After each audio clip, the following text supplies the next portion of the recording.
Capítulo 10. Una lección de biología. Matilda O'Donnell McElroy. Nota personal. Mi relato fue también grabado en cinta, como una copia de seguridad, y para agregar aclaraciones a las notas taquigráficas. Fui interrogada inmediatamente después de mi entrevista para que todo lo que hubiera dicho estuviera aún fresco en mi mente. Cuando reconté estas historias a la taquígrafa de la galería, seguía tambaleándome un poco. La perspectiva sobre la historia de la Tierra, desde el punto de vista del dominio, es por lo menos muy extraña. No estaba segura si mi sensación de incomodidad venía de la desorientación, o si se trataba de una nueva reorientación. De cualquier manera, me sentía insegura y confusa. Sin embargo, al mismo tiempo, había un halo de la verdad en esto. Estaba eufórica e incrédula al mismo tiempo. La taquígrafa me miraba repetidamente con recelo mientras registraba la lección de historia que le iba dictando. Estoy segura que ella pensó que yo estaba perdiendo la cabeza. Tal vez tenía razón. Sin embargo, si mi mente había estado llena de sugestiones hipnóticas y falsos recuerdos por el viejo imperio, como sugirió Air, tal vez perder la cabeza sería una buena idea. No tenía mucho tiempo para reflexionar por mí misma, ni de hacer reflexiones personales acerca de estas cosas en ese momento. Era mi deber obtener toda la información que pudiera de Air y pasarla a la mecanógrafa apenas Air lo hubiera terminado. Mi trabajo no era analizar la información, simplemente informar de ello con la mayor precisión posible. El análisis quedaría a cargo de los hombres en la galería, o a quien más estaba recibiendo las copias de las transcripciones. También entregué una lista de libros y materiales solicitados por Air a los agentes de la sala de la galería para que estos pudieran ser recopilados y entregados a Air. Cada noche después de mi partida a Air, pasó el resto de las noches leyendo o escaneando los materiales que se le habían entregado. Cada uno de los miembros de la galería recibió una transcripción taquigráfica del dictado, para su examen en búsqueda de información que fuera de interés para ellos. En la mañana, después del desayuno, me presentaba nuevamente en la sala de entrevistas para continuar mis entrevistas o las lecciones con Air. Transcripción oficial de la entrevista. Máximo secreto. Transcripción oficial de la Fuerza Aérea del Ejército de los Estados Unidos. Campo Aéreo del Ejército de Roswell, Grupo 509 de bombarderos. Tema: entrevista al extraterrestre, 28. 7. 1947. Primera sesión: los orígenes de este universo y la vida en la Tierra. Como se comenta en los libros de texto que he leído, son muy imprecisos. Puesto que sirves a tu gobierno como personal médico, tus deberes requieren que entiendas las entidades biológicas. Por lo tanto, estoy seguro de que apreciarás el valor del material que voy a compartir con ustedes hoy. El texto de los libros que se me han dado sobre temas relacionados con la función de las formas de vida, contiene información que se basa en falsos recuerdos, observaciones inexactas, datos perdidos, teorías no comprobadas y superstición. Por ejemplo, solo unos pocos cientos de años atrás, sus médicos practicaban sangrías como un medio para liberar los malos humores del cuerpo en un intento de aliviar o curar una amplia variedad de dolencias físicas y mentales. Aunque esto se ha corregido un poco, todavía se practican muchos barbarismos en nombre de la ciencia médica. Además de la aplicación de las teorías erróneas acerca de la ingeniería biológica, muchos errores primarios de los científicos de la Tierra son en realidad el resultado de una ignorancia de la naturaleza e importancia relativa de los CSSRs como fuente de energía e inteligencia, que animan a cada forma de vida. Aunque no es una prioridad del dominio la de intervenir en los asuntos de la Tierra, la Oficina de Comunicaciones del Dominio me ha autorizado a brindarles alguna información en un esfuerzo por proporcionar una comprensión más exacta y completa de estas cosas, y permitir así el descubrimiento de soluciones más eficaces a los problemas específicos que enfrentan en la Tierra. La información correcta sobre los orígenes de las entidades biológicas ha sido borrada de su mente, así como de las mentes de sus mentores. Con el fin de ayudarle a recuperar su propia memoria, voy a compartir con ustedes algunos hechos sobre el origen de las entidades biológicas. Le pregunté a Air si ella se refería al tema de la evolución. Air dijo: no exactamente. Encontrarás que la evolución se menciona en los antiguos himnos védicos.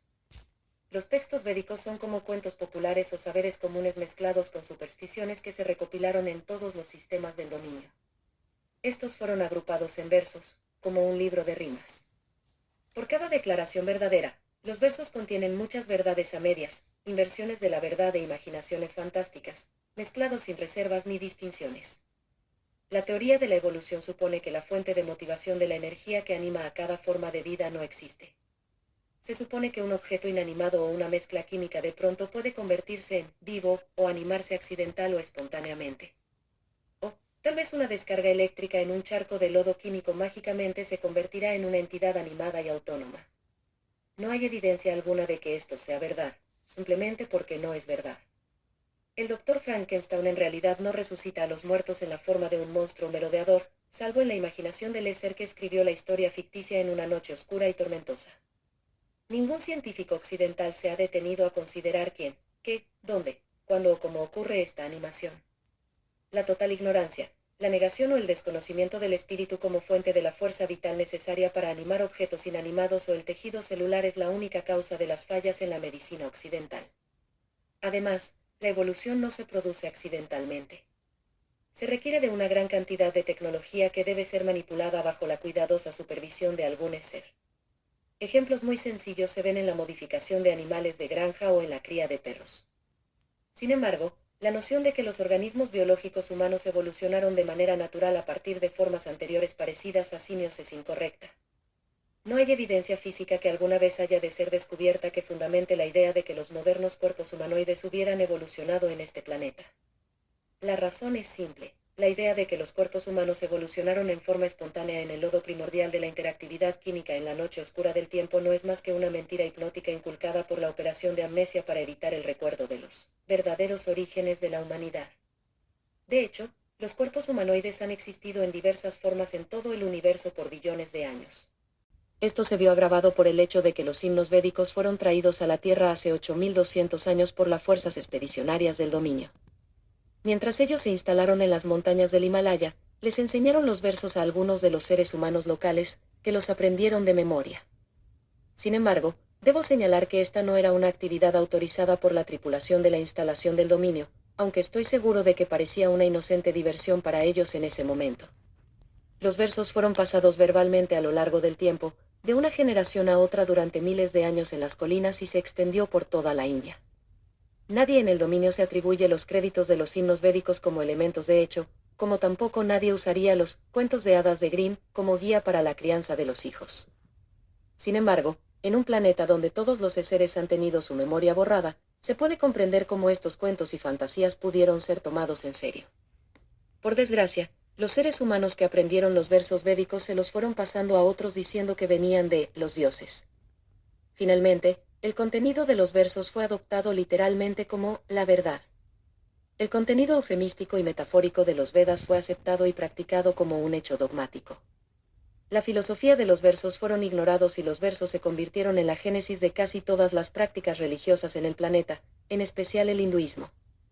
Como oficial, piloto e ingeniero del dominio, que siempre ha de asumir un punto de vista muy pragmático. No podría ser eficaz o llevar a cabo mis misiones si yo fuera a utilizar un dogma filosófico o la retórica como mi manual de operaciones. Por lo tanto, nuestro análisis de la historia está basada en hechos reales que ocurrieron mucho antes de que los seres hubieran llegado a la Tierra, y mucho antes de que el viejo imperio llegara al poder. Puedo conectar parte de esta historia con mi propia experiencia personal. Muchos miles de millones de años atrás yo era un miembro de un laboratorio biológico de gran tamaño en una galaxia muy lejana a esta. Se llamaba Empresa de Regeneración Arcadia, en la que yo era un ingeniero biológico que trabajaba con un gran equipo de técnicos. Era nuestro negocio la fabricación y el suministro de nuevas formas de vida a planetas deshabitados. Había millones de sistemas estelares con millones de planetas habitados en la región en ese momento. También había muchas otras compañías de laboratorios biológicos en ese momento. Cada una de ellas se especializaba en la producción de diferentes tipos de formas de vida, dependiendo de la clase del planeta que se debía poblar. Durante un largo lapso de tiempo, estos laboratorios desarrollaron un vasto catálogo de especies a lo largo de las galaxias. La mayor parte del material genético básico es común a todas las especies de vida. Por lo tanto, la mayor parte del trabajo se centró en la manipulación de las alteraciones del patrón de base genético para producir variaciones de formas de vida que fueran aptas para habitar las distintas clases planetarias. La Empresa de Regeneración Arcadia se especializaba en mamíferos de zonas boscosas y aves de las regiones tropicales. Nuestro personal de mercadeo había negociado contratos con varios gobiernos planetarios y compradores independientes de todo el universo. los técnicos crearon los animales que fueran compatibles con las variaciones en el clima, la densidad atmosférica, la geología y composición química. Además nos pagaban integrando nuestra variedad de especímenes, con organismos biológicos diseñados por otras compañías que ya vivían en un planeta. Para ello nuestro personal estaba en comunicación con otras empresas que crearon las formas de vida. Se realizaban muestras comerciales de la industria, publicaciones. Y una variedad de otra información era suministrada a través de una asociación que coordinaba proyectos relacionados. Como se pueden imaginar, nuestra investigación requería de una gran cantidad de viajes interestelares para llevar a cabo encuestas planetarias. Así fue que aprendí mis habilidades como piloto.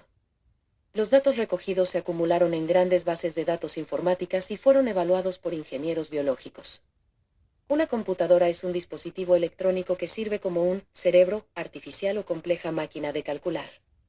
Es capaz de almacenar información, hacer cálculos, resolver problemas y realizar funciones mecánicas. En la mayoría de los sistemas galácticos del universo, enormes computadoras son utilizadas normalmente para realizar rutinarias tareas administrativas, servicios mecánicos y tareas de mantenimiento de un planeta entero o sistema planetario. Basándose en los datos de encuestas recopiladas, se hicieron diseños y representaciones artísticas para las nuevas criaturas. Algunos diseños se vendieron al mejor postor. Otras formas de vida fueron creadas para atender las solicitudes personalizadas de nuestros clientes. El diseño y las especificaciones técnicas fueron pasados a una línea de montaje a través de una serie de ingenieros químicos celulares y mecánicos para resolver los diversos problemas. Era su tarea la de integrar todos los factores componentes en un producto viable, acabado funcional y estético. Los prototipos de estas criaturas se produjeron entonces y fueron probados en entornos creados artificialmente. En base a las imperfecciones detectadas, se hicieron las modificaciones necesarias y, finalmente, la forma de vida nueva era dotada o animada, con una fuerza vital o energía espiritual antes de ser introducida en el medio ambiente planetario real para la prueba final. Después que cada nueva forma de vida era introducida, monitoreamos la interacción de esos organismos biológicos con el medio ambiente planetario y con otras formas de vida indígenas. Los conflictos resultantes de la interacción entre los organismos incompatibles se resolvieron a través de negociaciones entre nosotros y otras compañías. Las negociaciones usualmente resultaron en compromisos que por lo general requirieron de una nueva modificación a nuestras criaturas o a las de ellos, o a ambas. Esto es parte de una ciencia o arte que llaman eugenesia. En algunos casos se han realizado cambios en el medio ambiente planetario, pero no en la mayoría de las veces, ya que la construcción de un planeta es mucho más compleja que realizar cambios en una forma de vida individual. Coincidentemente, un amigo e ingeniero con el que solía trabajar en la compañía de regeneración Arcadia, mucho tiempo después que dejé la compañía, me dijo que uno de los proyectos para los que fueron contratados, en tiempos más recientes, fue para entregar formas de vida de reposición a la Tierra después que una guerra en esta región de la galaxia devastó la mayor parte de la vida en los planetas de esta región del espacio. Esto habría sido alrededor de 70 millones de años atrás. La habilidad requerida para modificar el planeta en un medio ambiente ecológicamente interactivo que sostenga a miles de millones de diversas especies fue una empresa de gran envergadura. Consultores especializados de casi todas las empresas de biotecnología en la galaxia fueron traídos para ayudar con el proyecto. Lo que se ve ahora en la Tierra es la enorme variedad de formas de vida que quedaron. Sus científicos creen que la falaz teoría de la evolución es una explicación de la existencia de todas las formas de vida que encontramos aquí. La verdad es que todas las formas de vida sobre este y cualquier otro planeta en este universo fueron creadas por empresas como la nuestra. ¿De qué otro modo se podrían explicar las millones de especies de vida completamente divergentes y sin parentesco en la Tierra y en los océanos de este planeta? ¿Cómo puede usted explicar el origen de la animación espiritual, que define a todo ser viviente? Decir que es la obra de Dios es demasiado amplio. Cada ser tiene muchos nombres y rostros en diferentes épocas y lugares. Cada ser es un Dios. Cuando ellos habitan un objeto físico, ellos son la fuente de la vida. Por ejemplo, hay millones de especies de insectos. Cerca de 350.000 de ellos son especies de escarabajos. Pudo haber un máximo de 100 millones de especies de formas de vida en la Tierra en algún momento dado. Además, hay muchas más especies extinguidas en la vida de la Tierra que formas de vida que están viviendo. Algunas de estas serán redescubiertas en los registros fósiles y geológicos de la Tierra. La actual teoría de la evolución de las formas de vida en la Tierra no tiene en cuenta el fenómeno de la diversidad biológica. La evolución por selección natural es ciencia ficción. Una especie no puede evolucionar para convertirse en otra especie por casualidad, al azar, como los libros de texto indican en la Tierra, sin la manipulación de material genético mediante la acción de un ser. Un ejemplo sencillo de intervención de los seres de la Tierra es la cría selectiva de una especie. En los últimos pocos cientos de años, varias razas de perros y cientos de variedades de palomas y decenas de peces koi han evolucionado, en tan solo unos años, a partir de una sola raza original. Sin la intervención activa de los seres, los organismos biológicos raramente cambian. El desarrollo de un animal, como el ornitorrinco, requiere de un arduo y muy inteligente trabajo de ingeniería para lograr combinar el cuerpo de un castor con el pico de un pato, y hacer un mamífero que pone huevos. Sin duda, algún cliente adinerado hizo un pedido especial, como regalo o curiosidad. Estoy seguro que el laboratorio de alguna empresa biotecnológica ha trabajado en él durante años para lograr que fuera una forma de vida autorreplicante. La idea de que la creación de cualquier forma de vida podría ser el resultado de una interacción química casual está más allá de lo absurdo. De hecho, algunos organismos de la Tierra, como las proteobacterias, son modificaciones de un filum diseñado en un principio para planetas clases en un tipo estelar 3. En otras palabras, la designación del dominio para un planeta con una atmósfera anaerobia más cercana a una gran estrella azul de intenso calor, como los de la constelación del Cinturón de Orión en esta galaxia. La creación de formas de vida es un trabajo altamente técnico y muy complejo, para seres que se especializa en este campo. Las anomalías genéticas son muy desconcertantes para los biólogos de la Tierra que han tenido su memoria borrada. Por desgracia, la implantación de una falsa memoria por parte del Viejo Imperio impide que los científicos de la Tierra puedan descubrir anomalías obvias. El mayor desafío técnico de los organismos biológicos fue la invención de la autorregeneración o la reproducción sexual. Fue inventado como solución al problema de tener que fabricar continuamente criaturas en sustitución de las que habían sido destruidas y devoradas por otras criaturas. Los gobiernos planetarios no querían seguir comprando animales de reemplazo. La idea fue introducida billones de años atrás, como resultado de una conferencia llevada a cabo para resolver disputas entre los intereses creados dentro de la industria biotecnológica. El infame Consejo de Yumikrum fue el responsable de la coordinación de la producción de criaturas. El compromiso alcanzado, después de que algunos miembros del Consejo fueran estratégicamente sobornados o asesinados, fue un acuerdo que dio lugar al fenómeno biológico que ahora llamamos la cadena alimenticia.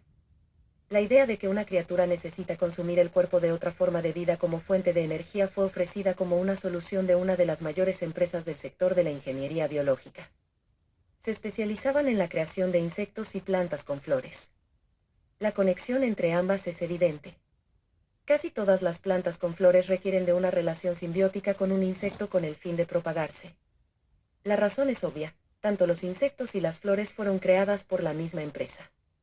Por desgracia, esta misma empresa también tenía una división que creó los parásitos y bacterias. El nombre de la empresa más o menos traducido al español sería bichos y flores. Querían justificar el hecho de que el único objetivo válido para fabricar estas criaturas parasitarias era el de ayudar a la descomposición del material orgánico. Había un mercado muy limitado para estas criaturas en ese momento. Con el fin de expandir sus negocios, contrataron a una gran empresa de relaciones públicas y a un poderoso grupo de presión política, para glorificar a la idea de que las formas de vida se alimentaran de otras formas de vida. Ellos inventaron una teoría científica, para usarla como un truco de promoción. La teoría era que todas las criaturas necesitaban obtener alimento como fuente de energía. Antes de eso, ninguna de las formas de vida que se estaban fabricando requería ninguna energía externa. Los animales no comían otros animales para alimentarse, sino solo consumían la luz del sol, los minerales o materia vegetal. Por supuesto, bichos y flores entró también en el negocio del diseño y la fabricación de carnívoros. En poco tiempo, tantos animales estaban siendo comidos como alimento que el problema de su reposición llegó a ser muy complicado. Como una solución, bichos y flores propuso, con la ayuda de algunos sobornos estratégicamente colocados en lugares altos, que otras empresas comenzaran a usar la reproducción sexual como base para la reposición de las formas de vida. Bichos y Flores fue la primera compañía en desarrollar modelos para la reproducción sexual, por supuesto. Como era de esperar, las licencias de patentes para el proceso de ingeniería biológica necesarios para implantar el estímulo-respuesta de apareamiento, la división celular y patrones preprogramados de crecimiento para animales autorregenerados también eran propiedad de Bichos y Flores. A través de los siguientes millones de años se aprobaron leyes que requerían que estos programas debían ser comprados por otras empresas de tecnología biológica. Estos programas debían ser impresos en el diseño celular de todas las formas de vida existentes. Se convirtió en una carga muy costosa para las otras empresas de biotecnología, hacer que semejante idea torpe y poco práctica funcionara. Esto condujo a la corrupción y caída de toda la industria. En última instancia, la idea de la comida y el sexo ha arruinado completamente la industria de la biotecnología, incluida bichos y flores. La industria entera se diluyó a medida que el mercado de las formas de vida fabricadas desaparecía. En consecuencia, cuando una especie se extinguió, ya no hubo manera de reemplazarla, porque la tecnología de creación de nuevas formas de vida se había perdido. Obviamente, nada de esta tecnología fue conocida jamás en la Tierra, y probablemente nunca lo será. Todavía hay archivos de computadora en algún planeta muy lejano que guardan registrados los procedimientos para la ingeniería biológica. Es posible que los laboratorios y las computadoras todavía existan en alguna parte. Sin embargo, nada se hace con ellos.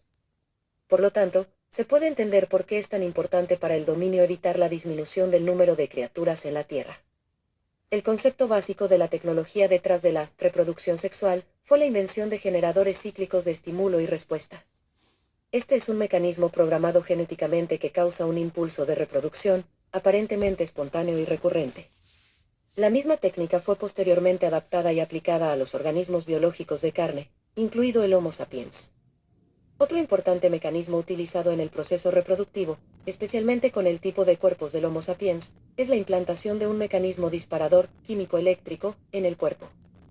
El disparador, que atrae a un ser a habitar un cuerpo humano, o cualquier tipo de cuerpo de carne, es el uso de una onda electrónica artificialmente impresa que utiliza el dolor estético para atraer a los seres. Cada trampa en el universo, incluyendo las utilizadas para la captura de seres que son libres, tiene un cebo de ondas electrónicas estéticas. Las sensaciones provocadas por la longitud de onda estética son más atractivas para un ser que cualquier otra sensación. Cuando las ondas electrónicas del dolor y la belleza se combinan, esto hace que el ser quede aferrado al cuerpo. El disparador reproductivo, usado para formas de vida inferiores, como el ganado y otros mamíferos, es provocado por sustancias químicas emitidas por las glándulas odoríferas, combinado con impulsos reproductivos químico-eléctricos estimulados por la testosterona o estrógenos. Estos a su vez interactúan con los niveles de nutrición que causan que las formas de vida se reproduzcan más, cuando se les priva de fuentes de alimentos. El hambre promueve la actividad reproductiva como un medio de perpetuar la supervivencia a través de regeneraciones futuras, cuando el organismo actual falla en su supervivencia. Estos principios fundamentales se han aplicado a lo largo de todas las especies de vida. El efecto debilitador y la adicción a la onda electrónica de dolor estético sexual es la razón por la cual la clase dominante del dominio no habita cuerpos de carne. Esta es también la razón por la que oficiales de las fuerzas del dominio solo usan los cuerpos de muñeca. Esta onda ha demostrado ser el dispositivo de retención más eficaz jamás creado en la historia del universo, hasta donde yo sé. Tanto las civilizaciones del dominio como la del Viejo Imperio dependen de este dispositivo para reclutar y mantener una fuerza de trabajo de seres que habitan cuerpos de carne, en planetas e instalaciones. Estos seres son la clase trabajadora, seres que hacen todo el trabajo esclavo, el trabajo manual e indeseable en los planetas. Como ya he mencionado, hay una muy estricta y rígida jerarquía o sistema de clases para todos los seres en todo el Viejo Imperio y el dominio, que se detalla de la siguiente manera: la clase más alta son seres libres.